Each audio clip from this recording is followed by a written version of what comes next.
এখন যে ভিডিওটা করতে এসেছি সেটা মিক্সড ভিডিও।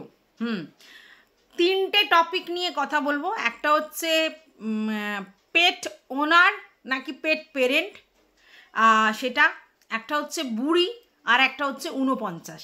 এই তিনটে নিয়ে কথা বলবো, কারণ এই তিনটে নিয়ে বেশ একটু জলঘোলা হচ্ছে, তার জন্য আমাকেও বলতে হয়। তো প্রথম কথা হচ্ছে 49। 49 কাকে বলা হয় সেটা তোমরা সবাই জানো, তো নতুন করে বলার আর কিছু নেই। কিন্তু আজ পর্যন্ত আমি তাকে কোনো দিন 49 বলে ডাকিনি, মাইন্ড ইট। হ্যাঁ, আমি তার নাম দিয়েছিলাম খেকি। কেন না, তাকে সবাই খ্যাঁকশিয়াল বলতো, অত বড় নাম রাখা আমার পক্ষে সম্ভব নয়, তাই আমি তাকে খেকি নাম দিয়েছিলাম। তারপরে যখন থেকে সবাই নাম ধরে ডাকাডাকি শুরু করলো, আমি তাকে রিম্পা বলে ডাকি, এবং আমার যে ভিডিও ভালো লাগে আমি সেখানে গিয়ে কমেন্টও করি। আর এতে যদি ওর আমাকে মনে হয় সর্বঘাটের কাঠালি কলা, তাহলে কিচ্ছু করার নেই। হ্যাঁ, আমি সব জায়গায় যাই, আমার কোনো বাদ বিচার নেই। আমি যেখানে পারবো, আমার মনে হবে ভিডিও দেখে কমেন্ট করা যায় করব, যেখানে আমার মনে হয় কথা বলার দরকার বলবো। তো আমি এরকমই, তাতে তোমরা যা খুশি বলতে পারো। কিন্তু এখন হঠাৎ করে আমার মন মানসিকতা কি, আমার ইনার পার্সোনালিটি কি, সেটা নিয়ে রিম্পা বলছে যে আমার মন মানসিকতা বোঝা যায়। আচ্ছা, আমি একটা কমিউনিটি পোস্ট দিয়েছিলাম একদিন আগে। সেই কমিউনিটি পোস্টটায় আমি কি লিখেছিলাম যেখান থেকে আমার মন মানসিকতা বোঝা যায়। ঠিক আছে, প্রথম কথা হচ্ছে আজ মহরম, এর জন্য কারেন্ট অফ। ভালো করে বোঝো, মহরমের দিন আমাদের ওখানে কারেন্ট অফ। নেটের সমস্যা মানে ওয়াইফাইয়ের সমস্যা। 49 মারলাম তাও কাজ হচ্ছে না, 49 মারলাম তাও কাজ হচ্ছে না। আচ্ছা, 49-এ তোমরা জানো কি, একদিনের জন্য পুরো আনলিমিটেড ডেটা। তো সেটা আমি মেরেছি, সেটা বলেছি। ভিডিও কখন আপলোড হবে জানি না। আচ্ছা, ভালো করে বুঝতে পেরেছো নিশ্চয়ই।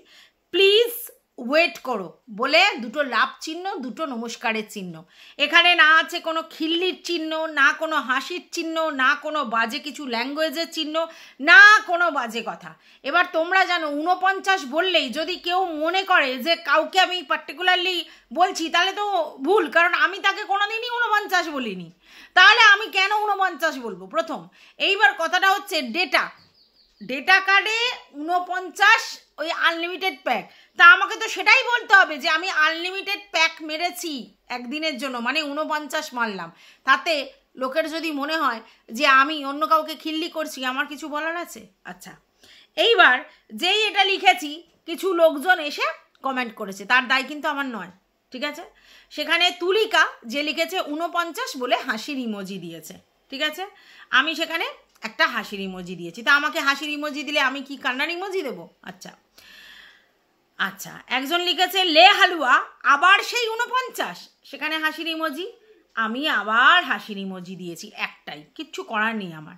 এইবার যেটা নিয়ে সমস্যা হচ্ছে সেটা হচ্ছে রিঙ্কুদি আমাকে ওখানে 49 মেরে কাজ না হলে 1500 মেরে দেখতে পারো রুনাদি, এটা বলেছে।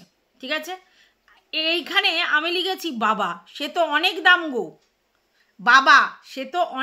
গো, সেখানে আমি হাসির ইমোজি দিয়েছি। তো এখানে কোথায় কাউকে খিল্লি করা হচ্ছে? তার মানে যে এটাকে মিন করতে চাইছে তার কাছে খিল্লি, যার মনে হচ্ছে আমাকে ঠুকছে তার কাছে খিল্লি।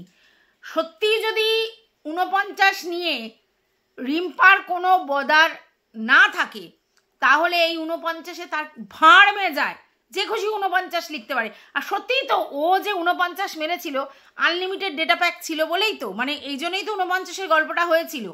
টিনুকে আমি বহুবার শুনেছি, সে বলেছে 49 মেরেছি। তাহলে টিনু বলতে পারে, রিম্পা বলতে পারে, আমি বললেই সেটা অন্য কাউকে খিল্লি হয়ে যাচ্ছে। ব্যাপারটা কীরকম? এবার কে কি মানসিকতা নিয়ে আমার ওখানে কমেন্ট করছে সেটা কিন্তু আমার জানার কথা নয়। ঠিক আছে, তাহলে তুমি এখান থেকে সর্বঘাটের কাটালি কলা, তোমার সঙ্গে আমার কোনো কিছু নেই। কে বলেছে আমার তোমার সঙ্গে কিছু আছে? আমার কারোর সঙ্গেই কিছু নেই। তোমার সঙ্গে কেন? আমার না তোমার সঙ্গে, না দীপ্তিদির সঙ্গে, না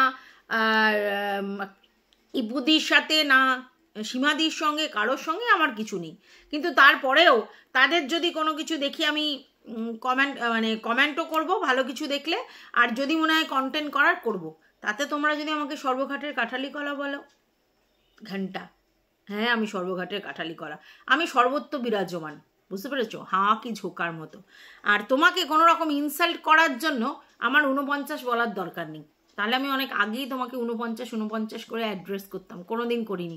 ভালো করে আমার ভিডিওগুলো যদি দেখো, তোমাকে নিয়ে করা ভিডিও দেখবে নেই, খেকি আর রিম্পা এছাড়া অন্য কোনো কথা নেই, বুঝতে পেরেছো। তো যাই হোক, এই কথাটা বলে নিলাম। Welcome back to my channel. আশা করছি তোমরা সবাই খুব ভালো আছো, আর আমিও খুব ভালো আছি নতুন একটা ভিডিওর সাথে। আমি রুনার লাইফস্টাইল থেকে। এইবার আসি, একটা কথা উঠছে বুড়ি, সেই বুড়ি নিয়ে অনেক কথা উঠছে। সেদিনকে সীমাদি প্রচণ্ড হাউমাউ করছিল, বুড়ি কেন বুড়ি বলেছো বলে হাউ মাউ করছিল। এবার বুড়িটা কাকে বলা হয়েছে? দীপ্তিদিকে বলা হয়েছে। কে বলেছে? আমাদের ম্যাডাম বলেছে, ঠিক আছে। সেই নিয়ে অনেক হাউমাউ হচ্ছিল। এইবার এই ম্যাডাম দীপ্তিদিকে এতদিন পর বুড়ি বলেছে। কেন বুড়ি বলেছে? সে তার বয়সজনিত কারণে বুড়ি বলেছে, নাকি তাকে ইনসাল্ট করার জন্য বুড়ি বলেছে, নাকি রাগের বহিঃপ্রকাশ বুড়ি বলেছে, জানি না। আচ্ছা, এবার এই বুড়ি নিয়ে নানা কথা হয়েছে। এবার কালকে দেখলাম আমাদের বোতল, সেও বুড়ি নিয়ে অনেক কথা বলল। তো আমাকেও তো সবাই বুড়ি বলে এরকম বলল। প্রথম কথা হচ্ছে, আমাদের মেয়েদের জন্য একটা প্রবাদ প্রচলন আছে, সেটা হচ্ছে মেয়েরা নাকি 20তেই বুড়ি, মানে 20 বছর হয়ে গেলেই তাকে বুড়ি বলা যায়। যাই হোক, এখন এজ মানে এজ ইজ আ নাম্বার নাকি, তাই তো, age is a just a number. তাহলে সেখানে 20 কি 40 কি 50 বড় কথা নয়। মনের বয়স যদি ফুরফুরে থাকে তাহলে তোমার বয়সটা কোনো ব্যাপারই নয়। কিন্তু এই বুড়িটা কেন বলা হচ্ছে? অ্যাকচুয়ালি এই যে আমি, দীপ্তিদি, সীমাদি, ইপুদি, এরা সবাই কিন্তু মিডিল এজ ক্রাইসিসে ভুগছি। মানে আমাদের বয়স প্রায় 40 থেকে 50-এর মধ্যে, ঠিক আছে। তো কারোর 45, কারোর 44, কারোর 42, এমনকি ম্যাডামেরও কিন্তু আমাদের এই সমসাময়িক বয়স। আমাকে সেদিন থেকে দিদি করেছে, তাতে বুঝলাম যে ম্যাডাম আমার থেকে ছোট। যাই হোক, এখন আবার জানো তো, কারোর বাচ্চা যদি ছোট থাকে তাহলে কিন্তু সে আবার ছোট হয়ে যায়, কারোর বাচ্চা যদি বড় হয়ে যায় তার মানে তুমি কিন্তু বুড়ি, এরকমও ব্যাপার আছে। এটা আমি পাড়া প্রতিবেশীদের অনেক জায়গায় শুনেছি আর কি। ধরো আমার বয়সী কারোর 5 বছরের বাচ্চা আছে, তাহলে সে কিন্তু ইয়াং। আর যদি আমার বয়সী কারোর 25 বছরের ছেলে থাকে তাহলে কিন্তু সে বুড়ি। বাচ্চা দেখে আবার অনেকে বয়স নির্মাণ করে, কিন্তু অনেকে তো পিছন পেকে 15, 16, 17, 18 বছরে বিয়ে করে নেয়, তাহলে তাদের তো বাচ্চাটাও তাড়াতাড়িও হয়। আচ্ছা, আবার অনেকে দেখবে মাস্টার্স পিএইচডি এইসব করে তারপরে গিয়ে বিয়ে করে, তাহলে তাদের ক্ষেত্রে বাচ্চা কাচ্চা পরে হবে। তো এগুলো বোকা কথা, বোকা কনসেপ্ট। এই বুড়ি নিয়ে কাউকে ইনসাল্ট করারও কোনো মানে হয় না। বুড়ি আজকের না হয় তো কালকে সবাইকেই হতে হবে, কিন্তু আমরা কেউই বুড়ি নয় যদি সেই হিসেবে দেখো, কারণ আমরা মিডিল এজ ক্রাইসিসে ভুগছি। না তো আমরা ছুরি, না তো আমরা বুড়ি, আমরা মিডিল এজ। বুড়ি তারাই যারা সিনিয়র সিটিজেন, মানে 60 অ্যাবভ, তাদেরকেই আমরা বুড়ি বলতে পারি। সিনিয়র সিটিজেন যারা, তারাই বুড়ি। তাহলে বুড়ি হতে গেলে 60 বছর প্লাস হতে হবে। তো আমার মনে হয় এই জন্যে আমরা যারা কাজ করি, কেউ এখনো পর্যন্ত 60 আপ হয়নি। আমি জানি না আমি সঠিক কিনা, 2-1 এক্সেপশনাল হতে পারে, কিন্তু আমি যতদূর জানি এখনো 60 আপ কেউ হয়নি। তাহলে বুড়িটা কে এখানে? মানে বুড়িটা কেউ নয় সেই অর্থে যদি ধরো। আর এখন ইনসাল্ট করার জন্য ও বুড়ি হয়ে গেছে, ওর চামড়া কুচকে গেছে, ওর মুখ বেঁকে গেছে, ওর চোখ ঢুকে গেছে, এইগুলো অনেকে বলে। তার মানে বলতে চায় যে এইবার তুমি বুড়ির দিকে যাচ্ছ। হ্যাঁ, আমরা সবাই বুড়ির দিকে যাচ্ছি, বলতে পারে এক পা ওই কেওড়াতলার দিকে বাড়িয়ে রয়েছি, সেটা আলাদা কথা। কিন্তু ব্যাপারটা হচ্ছে আমরা কিন্তু কেউ বুড়ি নয়, কিন্তু বুড়ি বললে আমরা খুব রেগে যাই। কেন বলো তো? ওই যে বললাম একটা ক্রাইসিস আছে আমাদের। আমরা এখনও নিজেদেরকে মানে রিঙ্কেলস ফ্রি রাখতে চাই। এখনও আমাদের চুল উঠে গেলে আমরা খুব টেনশন করি, এখনও আমরা একটু চামড়া কুচকে গেলে টেনশন করি, আমাদের মানে গলার এখানে চামড়া কুচকে গেলে আমরা টেনশন করি, এই রে এবার আমি বুড়ি হচ্ছি। এই বুড়ি হওয়াটা অনেকে মেনে নিতে পারে না, তার জন্য ব্যাপারটা হয়। কিন্তু আজকের ডেটে আমাদের দীপ্তিদি, যাকে বুড়ি বলা হচ্ছে, তার শুনলাম সুগার আছে। আমারও সুগার আছে জানো। এইবার সুগার হলে কি হয়, স্কিনে প্রচণ্ড এফেক্ট পড়ে এবং বডিতেও তার একটা মানে এফেক্ট পড়ে, এবং সেক্ষেত্রে কি হয়, প্রয়োজনের বেশি, মানে নিজস্ব বয়সের তুলনায় বেশি ওল্ড লাগে। এটা স্বাভাবিক। তার কারণ ওই সুগার হচ্ছে কি, তোমার সমস্ত শরীরের পার্টসগুলোকে আস্তে আস্তে মানে কি বলবো খারাপের দিকে নিয়ে যায়। এবং সুগার কিন্তু একটা রোগ ওভাবে বলা যায় না, সব কিছু জিনিস বিকল করতে থাকে এবং স্কিনটাকেও তোমার অনেক বেশি কি বলবো লুজ করতে থাকে, তার জন্য বুড়ি বুড়ি দেখতে লাগে সুগার হলে। সুগারের আগের আমার চেহারা যদি তোমরা দেখো, মানে সেই মুখগুলো বড় বড়, গালে একদম এতখানি চর্বি, এরকম টাইপের 2 বছর আগেও দেখেছো। আর এখন আবার আমার স্কিনটা অনেক লুজ হয়ে গেছে, মুখটা অনেকটা শুকিয়ে গেছে, এগুলো সবই সুগারের জন্য। তো এবার যদি 2 বছরে কেউ বুড়ি হয়ে যায় তাহলে কিছু বলার নেই। তো ব্যাপারটা এরকম। এবার আমি শুনলাম দীপ্তিদিরও নাকি সুগার আছে। তো যাই হোক, আমি দীপ্তিদিকে ওই মিট আপের দিনে কিন্তু একদম সামনাসামনি দেখেছি, মানে ক্যামেরার মধ্যে না, সামনাসামনি দেখেছি। উনি একটা ওই জ্যাকেট টাইপের পরে এসেছিল উপরে, শীত ছিল তো, তো ওনাকে আমি দেখেছি। হ্যাঁ, উনি ভীষণই সিম্পল, ও সাজগোজ একদম করে না, এই আমাদের মতো সবসময় সাজগোজে উনি নয়, সাজগোজ করেন না, আর খুব সিম্পল। এবং সত্যিই তাই, সীমাদি যে কথাটা বলেছে, সামনে দিয়ে কিন্তু যেরকম লাগে ওই ক্যামেরাতে দীপ্তিদিকে, তা কিন্তু দেখতে নয়, সামনে থেকে কিন্তু দীপ্তিদি অনেকটা ইয়ং লাগে। যতটা ক্যামেরায় বয়স্ক লাগছে ততটা কিন্তু বয়স্ক সামনাসামনি নয়, এটা আমি দেখেছি। এবং শুধু দীপ্তিদি নয়, আমাদের কিন্তু বোতলও তাই। বোতলকেও কিন্তু অনেকেই বলো যে রিঙ্কেলস হয়ে গেছে, বুড়ির ছাপ হয়ে গেছে, অনেক কিছু বলো। তো বোতলকে কিন্তু সামনে থেকে অতটা বয়স্ক লাগে না, যথেষ্ট ঠিকঠাক লাগে। এবং স্কিনটা সত্যি ওর ভালো, এবং ও ফর্সা, ওর স্কিনটা ভালো, দেখতে ভালো। এবং সব থেকে বড় কথা হচ্ছে মানে যতখানি ওকে এই ক্যামেরায় বয়স্ক লাগে ততটা কিন্তু নয়, ঠিক আছে। তো যাই হোক, এটাও আমার এই চ্যাপ্টারটাও ক্লোজ হলো, মানে বুড়ির চ্যাপ্টারটা। এদিকে 49, এদিকে বুড়ি, দুটো চ্যাপ্টার ক্লোজ করলাম। এবার চলে আসি পোষ্য, মানে তার হচ্ছে ওনার নাকি পেরেন্টস। তো অনেকে, তার মধ্যে একজন লিখেছে, অনেকেই এটা মনে করে, কিন্তু তার মধ্যে একজন লিখেছে বোতলকে, যে তুমি অ্যাকচুয়ালি মানে পেট পেরেন্টস বলা যায় না, তোমাকে পেট ওনার বলা যায়। এবার এই পেরেন্টস আর ওনার এর মধ্যে তফাৎটা কি? ওনার মানে কি মালিক, একটা পোষ্যর মালিক, আর একটা হচ্ছে বাবা মা। অনেকে পোষ্য অ্যাডাপ্ট করে, তারা হচ্ছে বাবা মা হয়, আর অনেকে হয়তো কিনে সেটাকে রাখে নিজের শখের জন্য, তাকে বলে ওনার। তো কেন বলা হচ্ছে? কারণ ওর বিহেভিয়ার, ও যে ওর পোষ্যর সঙ্গে যে বিহেভিয়ার করছে তার জন্য বলা হচ্ছে।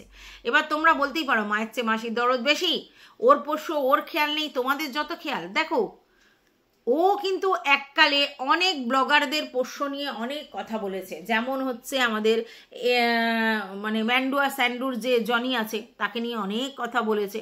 আচ্ছা, তারপরে আমি শুনেছি, এটা দেখিনি, সেটা হচ্ছে যে আমাদের ওই বড় চ্যানেল যে, তার যে বাচ্চাটা পেস্তা, তাকে নিয়েও অনেক কথা বলেছে, মানে তার পেরেন্টসরা তার সঙ্গে কীরকম ট্রিট করে, হ্যানা ত্যানা, এ নিয়ে অনেক জ্ঞান দিয়েছে।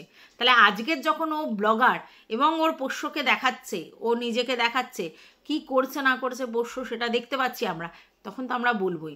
একটা জিনিস পরিষ্কার, এই পোষ্যটা যখন বাড়িতে থাকতো তখন আমরা দেখেছি ও কিন্তু বেশ দুষ্টু, কেউ আসলেই তার গায়ে লাফিয়ে ওঠে, ঝাঁপিয়ে ওঠে, সবসময় দুষ্টুমি করে, কিছু না কিছু নিয়ে কামড়া কামড়ি আঁচড়া আঁচড়ি করে, হ্যাঁ, ন্যাকড়া নিয়ে চেবাচেবি করছে বা কিছু করছে, এরকম ওর অ্যাক্টিভিটিস কিন্তু দেখেছি। মানে পোষ্যটা কিন্তু শান্ত নয়, আমাদের মুন্নু যেমনি ভূত, মানে একেবারেই শান্ত টাইপের। ওকে যতই তুমি খেলনা দাও, কাটি দাও, 2 মিনিট 4 মিনিট খেলবে, তারপরে সেই ও ছেড়ে দেবে, কোনো ইন্টারেস্ট নেই ওর, শুধু ঘুমোনোতে ইন্টারেস্ট, আর এসে আমাদের পাশে ঘুরঘুর ঘুরঘুর করাতে ইন্টারেস্ট, আর কিছুতে মানে খেলনা ফেলনাতে ইন্টারেস্ট নেই। উপরের ছাদে নিয়ে গিয়ে আমার ছেলে দৌড়াদৌড়ি করাতো, হাঁপিয়ে যেত, ওর তো দেখেছো বডি ওয়েটটা খুব বেশি, তা সেখানেও দৌড়াদৌড়ি করবে না। হ্যাঁ, বাইরে যাওয়ার ইন্টারেস্ট, তো বাইরে আমরা সত্যি কথা আগে নিয়ে যেতাম, এখন নিয়ে যেতে পারছি না। প্রথমত বর্ষাকাল, দ্বিতীয়ত আমি এখন ভয় পাই, ও ভারী হয়ে গেছে, তো ওকে আমি একা রাখবো না। চারিদিকে তো এখন কুকুরের সমস্যা, মানে চারিদিকে কুকুর ভর্তি, ও গিয়ে যদি কোনো কারণে আমার হাত থেকে ফসকে যায়, তাহলে গিয়ে ওদের সঙ্গে মারপিট করবে, তখন কিন্তু প্রবলেম হয়ে যাবে, যেহেতু ওর ইমিউনাইজেশন নেওয়া আছে, ওদের নেই, একটা সমস্যা ক্রিয়েট হবে, ওই জন্য আমি নিয়ে যাই না। আর এখন ছেলে কুকুরের উৎপাত প্রচুর, নিজের মেয়েকে এখন ঘরে কন্ট্রোল করে রাখতে হবে, এটাও তো বাস্তব, তার জন্যই আমি একদমই ওকে বের করি না। আর ও বেরোনোর জন্য কিন্তু অনেক মানে ছটপট ছটপট করে, লাফালাফিও করতে পারে না, লেজ নাড়ায়, আর শুধু দেখায় যে বাইরের দিকে যাবে, কিন্তু বাইরে কুকুর প্রচুর আনাগোনা, কি করে বের করব? এটা গেল। এবার আমরা কি দেখছি, এই যে আমাদের বোতলের পোষ্যটা, তাকে দেখছি একেবারে শান্ত হয়ে গেছে, কোনো সাড়া শব্দ তেমন করছে না। তার মানে সে মানসিক অবসাদে ভুগছে, মন তার ভালো নেই। এটা পোষ্যদের সিস্টেম, তারা যদি একটা জায়গায় থাকে মানে একটা বাড়িতে, সেখান থেকে যদি অন্য বাড়িতে তাকে ট্রান্সফার করা হয় তাহলে তার কিন্তু মাইন্ড একটু হলেও ডিস্টার্ব হয় প্রথম, মানে যদি ঘর চেঞ্জ হয়। এইবার ও ওখানে যাদের যাদের দেখছিল তাদের কাউকেই ও দেখতে পাচ্ছে না, মিঠুদির ছেলেগুলোকে দেখতে পাচ্ছে না, ওর বাবাকে দেখতে পাচ্ছে না। যাই হোক ঠাম্মা দাদু ওদেরকে ও তো একটু আধটু দেখতে পেত, ওই আশেপাশে। তারপরে ওই যে সামনে ওর যে কুকুরগুলো ছিল সেগুলোকে ও দেখতে পাচ্ছে না, কাউকেই দেখতে পাচ্ছে না। এখানে কাকে দেখছে? শুধু মাকে দেখছে। আর মাঝে মধ্যে মায়ের যদি কোনো রিলেটিভস মানে বাবা মা আর বোনেরা আসে তাদের হয়তো দেখছে, তাও বেশিরভাগ সময় যখন ওরা আসে ওর দরজা বন্ধ করা থাকে, মানে ওকে সবার সঙ্গে মিশতে দেয়া হয় না, অনেকে ভয় পায় তো তার জন্য। তাহলে সেই পোষ্যর কি মাইন্ড ভালো থাকতে পারে? কারণ ওরা লোকজনের মধ্যে থাকতে ভালোবাসে, বিশেষ করে ওরা যাদেরকে চেনে, যাদের প্রতি ওদের ফিলিংসটা গ্রো করে, তাদের যদি দেখতে না পায় তাহলে তারা কিন্তু আপসেট হয়ে যায়। তো এখানে ও আপসেট হওয়ার কথাই, কারণ ও ওর বাবাকে দেখতে পাচ্ছে না, তাই তো? এটা গেল। আচ্ছা, এইবার যেটা নিয়ে কথা হচ্ছে সেটা হচ্ছে যে তার খাওয়া আর শোয়া। পোষ্যটার নর্মালি কি কাজ ওখানে? ঠিক টাইমে টয়লেট করা, তারপরে ঠিক টাইমে খাওয়া, ঠিক টাইমে ঘুমোনো আর খেলাধুলা করা। তো এইবার খেলাধুলা তো করার স্কোপই নেই, ঠিক আছে? আর কোথায় যাবে? কোথাও ঘুরতে যাওয়ারও জায়গা নেই। এইবার খাওয়া দাওয়া, খাওয়াটা দেখা যাচ্ছে যে 3 বেলায় তাকে খাওয়ানো হচ্ছে। প্রথম সকালেও দই দিয়ে, রাত্রিরেও দই দিয়ে, মধ্যখানে নাকি চিকেন দিয়ে। কিন্তু চিকেন যেদিনকে ও দেয় আমরা দেখতে পাই, বাদবাকি টাইমে কিন্তু আমরা দেখতে পাই না যে ও চিকেন দিয়েছে। ভালো কথা। তো তাহলে আমাদের তো দেখাতে হবে যে ও চিকেন দিয়ে ভাতটা মেখেছে বা চিকেনটা বাটিতে করে করেছে, এটা দেখাতে হবে। সেটা কিন্তু ওকে দেখায় না, তাহলে লোকে এটাকে নিয়ে প্রশ্ন তুলবে। এটা গেল 1 নম্বর। 2 নম্বর, ওকে দেখলে এই 1 মাসের মধ্যে 2 বার লাল লাল খাসির ঝোল খেতেই পারে, তার পয়সায় সে খাবে, আমরা কে বলবার? কিন্তু সেখানেই লোকের বক্তব্য যে পোষ্যদের একটা সবথেকে বড় গুণ, তারা কিন্তু স্মেলটা সবথেকে আগে পায়। ওদের তো ঘ্রাণেন্দ্রিয়ই সব থেকে বেশি, তো স্মেলটা আগে পায়। তো ওরা কিন্তু, আমি আমার মুন্নুকে দেখেছি, ও কিন্তু বিশাল খাসির মাংস ভালোবাসে। চিকেন দিয়ে খেলেও খাসির মাংস হলেই ও জিভটাকে শুধু বের করবে আর করবে, মানে খাসির মাংসের গন্ধ, মানে নিয়ে এসে রান্না করলে গন্ধ, ঠিক আছে? তো সেই জন্য সবাই ওকে এটাই বলছে যে তুমি 2টো মেটে বা 2টো মাংস দিয়ে, অন্য সবজি দিয়ে ওকে 2টো সিটি মেরে দিলেই হতো, তাহলে ও মাংসের গন্ধটা ওর নাকে যাচ্ছে, ওরও খেয়ে তৃপ্তি হতো। তুমি খাচ্ছ বসে মা হয়ে, আর ছেলেটা দেখছে অবলা, সে তো বলতে পারছে না যে মা আমাকে দাও। বাচ্চারা থাকলে কি বলবে? মা আমাকে দাও, তাই তো? তো সেটা বলতে পারছে না। তো সেই জায়গায় তোমার এটা উচিত ছিল। সেই কথাটা কিন্তু ওকে প্রতিনিয়তই ভিউয়ার্সরা বলছে, কিন্তু ও কোনো গুরুত্বই দিচ্ছে না। আরে ভাই, তুই তো একা এখানে, তুই একা 500 মাংস তোর জন্য এনাফ, তুই 2 দিন 3 দিন ধরে খাবি, ভালো কথা। তার মধ্যে 2টো পিস, আমি ধরে নিলাম 100 গ্রাম। 100 গ্রাম যদি তুই ছেলে বাচ্চাটার জন্য রান্না করিস, সেই 100 গ্রামের মধ্যে একটা মানে মাংস দিয়ে আর সবজি দিয়ে সকালবেলা দুপুরবেলা দে, রাত্রিবেলা আর একটা দিয়ে দে, তাহলেই তো হয়ে যায়। ওরা একটু খাওয়া হয়, ওরও আত্মাটা তৃপ্তি হয়, তাহলে লোকেও এত কথা বলে না। কিন্তু না, এ শুনবে না, ঠিক আছে? বলছে ওকে তো চিকেন দিয়েছে, অনেকে বলছে ওকে তো চিকেন দিয়েছে। হ্যাঁ, চিকেন দিতেই পারে, কিন্তু যখন আমি খাসির মাংস খাচ্ছি 2টো নিয়ে দেওয়া যায়। আমরা যেমনি কি মাংস দিই না, খাসির মাংস আমি আমার বাচ্চাকে দিই না, আমি ওই মেটে দিই। মেটে আমি যখনই মাংস নিই, যতখানেই মাংস নিই, 250 মেটে আমি আলাদা করে নিই, কারণ আমাদের বাড়িতে সবাই মেটে খেতে ভালোবাসে। তার জন্য যেটা আমাদের রান্না করি, বাদবাকি 2টো পিস মেটে নিয়ে আমি মুন্নুর সঙ্গে ঝোল করি। এবার যদি ওর চিকেন থাকে তাহলে তো খুব ভালো কথা, তাহলে কি হলো, চিকেনও থাকলো 2 পিস আর মেটেও থাকলো। মেটেটা আমি ওকে শুধু শুধু দিই তখন, কারণ ও মেটে খেতে ভালোবাসে। আর যদি দেখি যে না আমার চিকেন নেই, শুধুই মেটে, তখন আমি সেটা ভাতের সঙ্গে মেখে খাওয়াই, ঠিক আছে? আর খাসির মাংস মেটে তো শক্ত, ওটা মানে নরম করতে খুব কষ্ট, মানে হাত দিয়ে দিয়ে করতে হয়, কিন্তু তবুও সেটা করি। তবে মুন্নুকে মানে খালি দিলে ও শুধু শুধু মেটে খেতে বেশি ভালোবাসে, কিন্তু আমার তো ভাত দিয়ে মেখেও তো খাওয়াতে হবে, সেক্ষেত্রে আমি তখন ওই দিয়ে খাওয়াই। তো যাই হোক, আমি কি করি সেটা এখানে ম্যাটার নয়। ম্যাটারটা হচ্ছে আমাদের বোতল কারোর কথা শুনছে না, পোষ্যটাকে ভালো মন্দ নিজে খাচ্ছে যখন, তখন পোষ্যটাকেও দেওয়ার দরকার, সেটা নয়। আচ্ছা, এইবার ওই বিছানা নিয়ে সবাই বলেছে, হ্যাঁ ওর একটাই কথা, পোষ্যরা নাকি নিচেই শোয়, মেঝেতেই শোয়। হ্যাঁ, পোষ্যরা মেঝেতে শোয়। এই যে এখন আমি রান্না করছিলাম, তখন আমার পাশে আমার মুন্নু শুয়েছিল, মেঝেতেই শুয়েছিল, ঠিক আছে। এবার যখন মানে স্যাঁত স্যাঁত করে, তখন দেখবে ওরা কোথায় পাপোস, কোথায় কোনো ন্যাকড়া পড়ে থাকলে সেখানে শোয়ার চেষ্টা করে। সেই জন্যই আমি আমার পোষ্যকে ওই একটা বিছানা ওখানে দেখিয়ে দিয়েছি যে ওইটা তোর, সেই জায়গায় ও একটা ওর মানে চাদর ফাদর পেতে দিয়েছি, ওতে শোয়। আর না হলে তোমরা দেখেছো যে উপরে একটা আমার কি বলে জানলা আছে, ওইখানটাতে ও শুয়ে থাকে। এবার ঠান্ডা লাগলে ওদেরও তো স্যাঁতস্যাঁত করে, ওরাও তখন বেড ফেড শুয়ে, ওদের কুকড়ানো শোয়া দেখেই বুঝতে পারবে। গরম লাগলে ওরা ছড়িয়ে ছিটিয়ে শোয়, কিন্তু যখনই ওদের ঠান্ডা লাগবে দেখবে কুক করে শোয়, ওটা দেখে বুঝতে হবে। এইবার আমার বক্তব্য যে ভাই তুমি সারাদিন তাকে মেঝেতে শোয়াও, কোনো অসুবিধে নেই, কিন্তু যখনই তুমি এসিটা চালাচ্ছ সারা রাত, তোমার যেমনি ঠান্ডা লাগে, তুমি মধ্যখানে এসি বন্ধ করে দাও বা একটা কিছু গায়ে দিয়ে নাও, তেমনি ওরও ঠান্ডা লাগে। তাই নিচে একটা যদি কিছু পাতা থাকে তার উপরে যদি ও শোয়, তাহলে অতটা ঠান্ডা ওর লাগে না, তাই বলা হয়েছে। কিন্তু এ তো শুনবে না, এর বক্তব্য না আমার পোষ্য আমি ভালো বুঝি। তো যাই হোক, আমার মনে হয় যে পোষ্যটা মেন্টালি মানে ওখানে ভালো থাকছে না, আর থাকার কথাও নয়, সেটা নিয়ে ওর কোনো হেলদোলও নেই। আচ্ছা, আর খাওয়ার ব্যাপারটা তো তোমরা জানোই, আর শোয়ার ব্যাপারটাও জানো, এবং ও কারোর কথা শুনছে না, বড় অবাধ্য। মানে ও কোনো ভিউয়ার্সের কথা শুনছে না, ও ওর মতো করে যাচ্ছে, তাতে তোমরা দেখো দেখো, না দেখো না দেখো, আর তোমরা বলো বলো, ওর ঘন্টা ফারাক পড়ে। এই জন্যই বলা হয়েছে। যাই হোক, বোতল কিন্তু তার অরিজিনাল রূপে ফিরে এসেছে। কালকে যে ভিডিওটা লাস্টে করেছে দেখেছো, সেখানে কিন্তু মোটামুটি কাউকে শুয়োর, ঘদঘদ করে কাদা খায়, হ্যান ত্যান অমুক তমুক এরকম ধরনের কথাও বলেছে। তো মোটামুটি এই ল্যাঙ্গুয়েজই, মানে এটাই ওর অরিজিনাল ল্যাঙ্গুয়েজ। তো অরিজিনাল জায়গায় ফিরে এসছে। এই যে কদিন আগে একটা মুখোশ, ওই রিমশিম, তারপরে হচ্ছে সীমা দিদি, হ্যাঁ, তো যে জাজ দিদি, এরা সব করছিল, এগুলো সব নাটক, এগুলো সবই মুখোশ পড়া ছিল। অরিজিনাল ওর রূপেও ফিরে এসেছে, এবং সেটার জন্য ও বলছে ওর কোনো গিলটি কনসাস নেই, আর থাকার কথাও নেই, কারণ ও তো ওটাই অরিজিনাল, ওই করেই ওর ভিউজ গেন করেছে, ওই ভিডিওই ওর কাছে লোকে এক্সপেক্ট করে, তার জন্য ওর অরিজিনাল রূপে ফিরে এসেছে। কারণ দেখো, মুখোশ বেশি দিন পরে থাকা যায় না, আর ও মুখোশটা পরেছিল, মুখোশটা খুলে গেছে, তো ওর অরিজিনাল রূপে ও ফিরে এসেছে। তো যে যেটা, সে তো সেটাই হবে, তাকে যতই তুমি মুখোশ পরাও। তো যাই হোক, এই ভিডিওটা এই পর্যন্ত। তোমাদের যদি কিছু বক্তব্য থাকে আমার এই 3টে জিনিসের উপরে, অবশ্যই কমেন্ট করে জানাতে পারো। ভালো লাগলে ভিডিওটা লাইক করো, পাশে থেকে সাবস্ক্রাইব করে অল নোটিফিকেশন অন করে বেল বাটনটা অতি অবশ্যই বাজিয়ে দিও। টাটা।